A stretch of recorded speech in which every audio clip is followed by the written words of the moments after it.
pour lui répondre. D'ailleurs, la tradition a toujours voulu que le Maroc n'utilise jamais son droit de réponse suite au discours de l'Algérie sœur, mais réagit à leur jérémiade.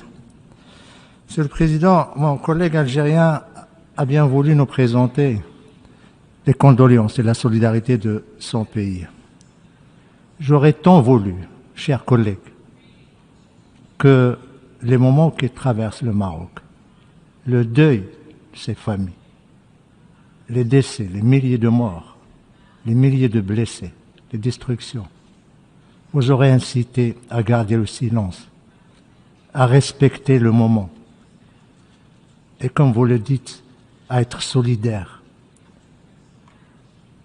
On ne peut pas verser des larmes de crocodile et en même temps attaquer un pays qui vit toujours dans un drame. Vous manifestez votre solidarité, votre soutien, mais en même temps, vous injectez votre venin. Vous insultez les morts. Vous insultez les Marocains. Ça fait 50 ans que vous nous rabâchez ces choses-là. Ça fait 50 ans que vous dites que vous n'êtes qu'une partie neutre, qui n'est pas partie prenante. Ça fait 50 ans que vous prétendez défendre un principe. Mais qui êtes-vous, l'Algérie? Qui êtes-vous, Monsieur le Président, Monsieur l'ambassadeur, si vous n'êtes pas partie prenante? Qui vous a incité à prendre la parole si vous n'êtes pas partie prenante? Nous avons entendu cet après-midi plusieurs délégations qui ont usé de leur droit de réponse. Mais c'est des délégations qui ont des différends directs. L'Algérie, pourquoi a-t-elle pris la parole? Parce qu'elle est neutre? Parce qu'elle n'est pas partie prenante? Parce que juste elle défend un principe? Parce qu'elle défend le référendum? Mais vous commettez énormément de distorsions historiques. Vous faites preuve d'ignorance de ce qu'a fait les Nations Unies. Vous parlez de référendum et vous parlez des résolutions du Conseil de sécurité. Vous avez oublié que le Conseil de sécurité, ça fait pratiquement 23 ans qu'il ne parle plus de référendum. Vous parlez du principe de l'autodétermination. Mais vous êtes comme un avocat commis d'office qui prétend défendre le droit et le principe, et en même temps, il le viole. Si le principe de l'autodétermination est si cher à votre cœur, si cher à votre esprit, si lié à votre histoire, à votre ADN, pourquoi vous ne l'appliquez pas chez vous? Il y a un peuple qui existait avant l'État algérien, qui revendique son droit à l'autodétermination depuis des décennies, le peuple kabyle. Vous lui refusez ce que vous voulez offrir à des populations qui revendiquent leur marocanité. Vous parlez de peuple sahraoui. Pourquoi vous fermez les camps? Pourquoi vous ne les ouvrez pas? Pourquoi vous interdisez au HCR de procéder à leur enregistrement si vous n'êtes pas partie prenante? Voyez, monsieur le cher collègue, en réagissant, vous faites pratiquement le contraire, parce que toute la salle est en train de se demander pourquoi l'Algérie fait ça, s'il n'est pas partie prenante. Pourquoi l'Algérie envoie une note au secrétaire général pour dénoncer une résolution? Aucun pays, membre des Nations Unies, n'a envoyé de résolution sur la question du Sahara pour dénoncer les résolutions. Et aucun pays n'envoie de résolution, de lettres pour dénoncer une résolution qui ne le concerne pas directement. Pourquoi vous refusez de participer aux tables rondes? Qui est cité dans les résolutions du Conseil de sécurité? C'est vous, l'Algérie. Parce que vous êtes partie prenante, le Conseil de sécurité, vous ne voulez pas l'entendre. Vous choisissez entre les résolutions du Conseil de sécurité ce que vous voulez et vous laissez de côté le reste. Vous parlez de partition.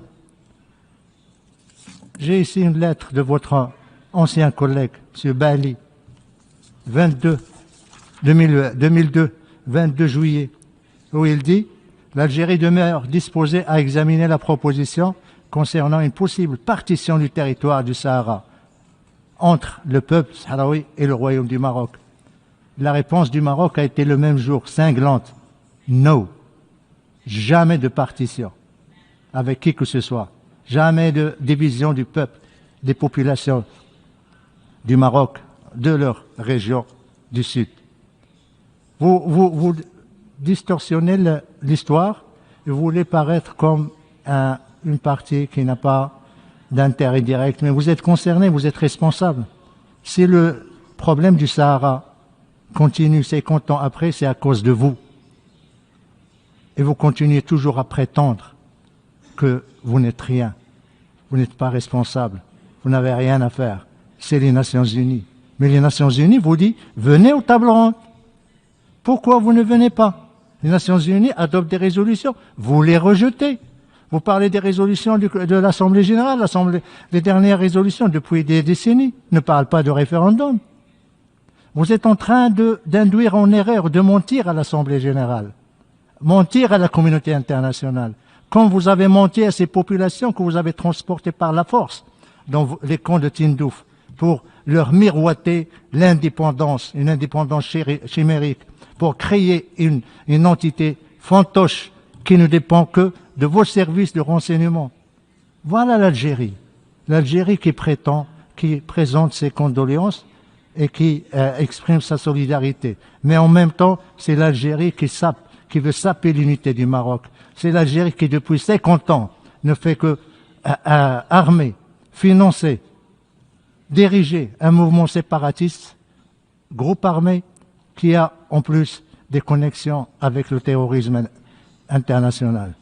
J'aurais souhaité, mon frère algérien, un peu plus de décence, un peu plus de respect, ne serait-ce que pour, c'est pas pour les victimes du séisme récent, ne serait-ce que pour les Marocains qui ont versé leur sang, pour votre indépendance. Mais vous avez la mémoire courte. Nous le comprenons parce que il n'y a pas de principe chez vous. Il n'y a ni le principe de bon voisinage, ni le principe du respect, ni le principe du règlement pacifique des différends, ni le principe, ou plutôt le courage d'assumer vos actes, d'assumer votre politique, d'assumer votre agenda destructeur, déstabilisateur de la région. Voyez autour de vous, qu'est-ce qui se passe? La déstabilisation totale, l'instabilité. La seule frontière qui est stable, c'est le Maroc. Le seul pays qui est stable, c'est le Maroc. Les villes dont vous parlez, nous avons la prétention de dire que le Sahara est un paradis. Oui, un paradis meilleur que les villes en Algérie, où les gens font la queue pour le blé, pour les bananes, pour le lait, pour la farine. Voilà l'Algérie qui dépense des milliards de dollars pour armer un groupe séparatiste, mais qui affame son peuple.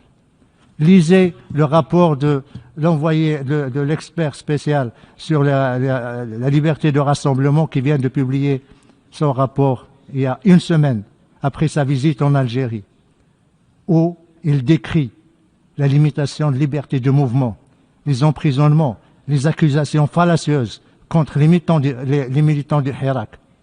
Voilà l'Algérie, voilà la liberté dont vous parlez, voilà l'autodétermination que vous voulez. Laissez votre propre peuple s'autodéterminer avant de revendiquer l'autodétermination aux autres. Quant au Maroc, le Maroc il est dans son Sahara, il le restera jusqu'à la fin des temps. Regardez le Sahara, le progrès et le développement du Sahara. Nous construisons, nous consolidons l'état de droit, nous permettons à tous les Sahraouis, même ceux qui étaient chez vous, maintenant ils gèrent des régions. Les ex du Polisario gèrent des régions, participent à l'exploitation des ressources, à l'état de droit, à la vie politique, économique, culturelle de la région. J'espère, chers collègues, que la prochaine fois, quand vous allez ouvrir votre bouche pour parler du Maroc, vous réfléchissez avant, à 2 reprises, parce que vous avez tout simplement hypothéqué l'avenir du Can I Maghreb ask depuis 50 the ans. representative of Morocco, please, Je to termine. wind up your statement? Merci, j'ai terminé. J'aurais pu rester 1 heure ou 2 encore, mais je m'arrête là. Merci, Monsieur le Président.